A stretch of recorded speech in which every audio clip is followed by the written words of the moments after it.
चीन को लेकर के इस वक्त की बड़ी और सबसे हैरान कर देने वाली खबर आ रही है कि चीन में तबाही का मंजर रुकने का नाम ही नहीं ले रहा है। जहां एक तरफ चीन में लगातार एक के बाद एक डैम टूट रहे हैं और उसकी वजह से ये बड़ी तबाहियां मच रही हैं, तो दूसरी तरफ चाइना में अब भयंकर तूफान ने दस्तक दे दी है। जैसा कि आप सभी लोग इस समय स्क्रीन पर बड़ी तस्वीरें देख पा रहे होंगे कि चाइना में किस तरीके से एक नए तरीके के तूफान ने दस्तक दे दिया है। अभी तक इस चक्रवात का नाम नहीं रखा गया है, लेकिन बताया जा रहा है कि चाइना में जो चक्रवात आया है यह टाइफून चक्रवात या यास तूफान से भी कई गुना ज़्यादा ताकतवर है। चाइना जहां एक तरफ अपने यहां पर बाढ़ की समस्याओं से जूझ रहा है और अपने लोगों को उससे बचाने की कोशिश कर रहा है, ऐसे में इस भयंकर तूफान मतलब कि चक्रवात के आ जाने के बाद चाइना में भयंकर हाहाकार मच चुका है। इस समय चाइनीज़ सरकार पूरी तरीके से बौखला गई है और चाइनीज़ सरकार घुटने टेक करके अब भारत और अमेरिका दोनों से मदद की गुहार लगाई है। चाइनीज़ सरकार ने अभी हाल ही में अपने इस तबाही का, जो तबाही आप देख पा रहे हैं, इन सभी तबाहियों का वीडियो जारी करते हुए, साथ ही साथ जो तूफ़ान आया हुआ है उसका भी वीडियो जारी करते हुए भारत सरकार को भेजा है और उससे मांग की है कि उसे अपने यहाँ के मौजूद एनडीआरएफ टीम को चाइना में भेज दे, क्योंकि विश्व में एनडीआरएफ टीम ही एक ऐसी टीम है जो किसी भी प्रकार के आपदा, खास करके जो चाइना में आया है उस तरीके की आपदा से लड़ने के लिए ट्रेनिंग दी जाती है। हालांकि इन सभी चीज़ों के बीच भारत सरकार ने अभी तक चाइना सरकार को मदद देने के बारे में नहीं सोचा है, अभी विचार किया जा रहा है। हालांकि आप लोग हमें कमेंट बॉक्स में ज़रूर बताइए कि चाइना में इस वक्त जो नई तबाही आ रही है इसकी वजह से तो लाखों लोग मारे जाएंगे। इस तबाही को देखते हुए क्या भारत को चाइनीज़ की मदद करनी चाहिए या नहीं, वो भी ऐसी स्थिति में जहां चाइना इन तबाहियों के बावजूद भी बॉर्डर पर सैनिकों के साथ झड़प कर रही है, बॉर्डर पर अपने लड़ाकू विमान उड़ा रही है। ऐसे चाइनीज़ को भारत सरकार सहायता दे या नहीं, हमें कमेंट बॉक्स में ज़रूर बताएं। साथ ही साथ आपको पता होगा कि इंडियन आर्मी ने अभी हाल ही में चाइना के 2 डैम को अपने मिसाइल के द्वारा ब्लास्ट कर दिया। उस बात को लेकर के यदि आप भारतीय आर्मी से सहमत हैं तो इस वीडियो को लाइक करें, साथ ही साथ चैनल को सब्सक्राइब करना बिल्कुल ना भूलें। तो चलिए रुक करते हैं और आपको सीधा ले चलते हैं उन इलाकों में जहां पर ये सभी तस्वीरें खींची जा रही हैं। चाइना का ये जो इलाका है ये कहीं और नहीं बल्कि चाइना का पूर्वी तटीय इलाका है।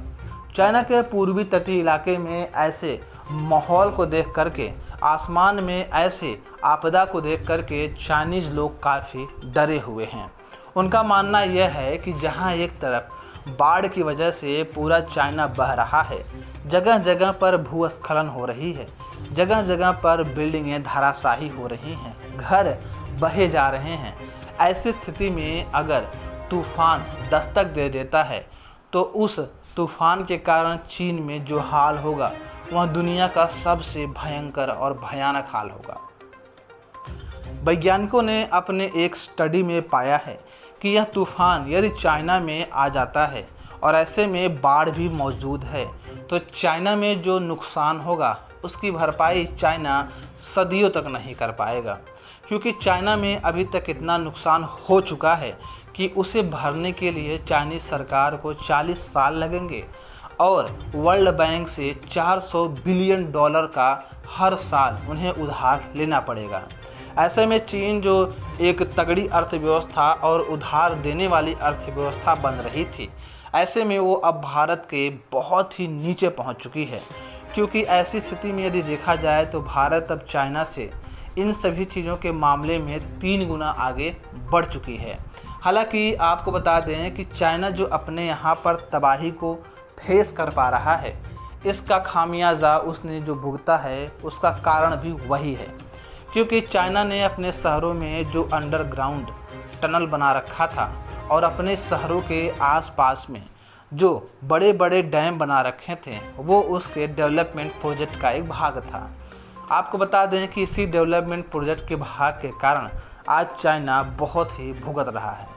क्योंकि यदि वह अपने शहर के चारों तरफ डैम न बनाया होता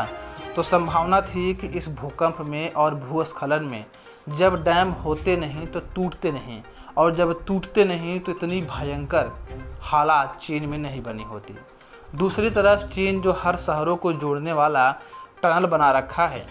हम लोग भारत में देखा जाए तो हर शहरों को फ्लाइट से, ट्रेन से, मेट्रो से और सड़कों से जोड़ते हैं, लेकिन चाइना ने अपने सभी शहरों को एक लंबी सुरंग के माध्यम से जोड़ रखा है। और जब सुरंग में पानी भर गया और भूकंप के कारण सुरंग जब बैठने लगी तो ऐसी स्थिति में चाइना की स्थिति बहुत ही भयावह हो गई। उस सुरंग के ऊपर मौजूद चाइना के शहर देखते ही देखते ऐसे धंसने लगे कि जैसे मानो बालू के टीले हों। इन सभी चीज़ों के कारण चाइना अपने आप ही भुगत रहा है। ऐसी स्थिति में भी चाइना की दादागिरी बंद नहीं हो रही है। चाइना भारत चीन सीमा पर मौजूद चीनी आर्मी के माध्यम से इंडियन आर्मी को बार बार परेशान करने की कोशिश कर रहा है। हालांकि इंडियन आर्मी ने चाइनीज़ आर्मी को जो मुंह तोड़ जवाब दिया है, उस जवाब को पाते ही चाइनीज़ आर्मी अब ये समझ चुके हैं कि भारत से हम पंगा नहीं ले सकते हैं, क्योंकि भारत बहुत ही अजीबोगरीब तरीके से इस बार चाइनीज़ को हैंडल कर रहा है। भारतीय इंडियन आर्मी समझ चुके हैं कि ये जो अभी चाइना में माहौल बना हुआ है, जो तबाही आप देख पा रहे हैं, यह तबाही चाइना में भले आया हुआ है, लेकिन चाइनीज़ आर्मी अभी भी इस तबाही से हट करके भारतीय आर्मी को परेशान करने पर लगे रहेंगे। इस स्थिति में भारत सरकार ने भी इंडियन आर्मी को, जो चाइना के बॉर्डर पर मौजूद हैं, उन्हें अत्याधुनिक हथियार प्रोवाइड कराए हैं। और उसके साथ साथ इस भयंकर बाढ़ में जो आप देख पा रहे हैं चीन में, और इस भयंकर आंधी तूफान में उनको बचने के लिए, मतलब कि इंडियन आर्मी को बचे रहने के लिए भी बहुत सारे ऐसे उपकरण दिए गए हैं जिनसे उनकी जान बहुत ही आसानी से बच सकती है। चाइना भी उसी उपकरण को पाना चाहता है, लेकिन भारत ने चाइना को बेचने से साफ साफ मना कर दिया है। हालांकि भारत सरकार इन सभी चीज़ों पर जो अपना कदम उठा रही है और जो अपना निर्णय दे रही है, उससे आप सहमत हैं या नहीं, हमें कमेंट बॉक्स में ज़रूर बताएं। साथ ही साथ यदि आप हमारे चैनल पर नए हैं और अभी तक सब्सक्राइब नहीं किया है तो इस चैनल को नीचे लाल कलर का बटन दबाकर सब्सक्राइब करना बिल्कुल ना भूलें।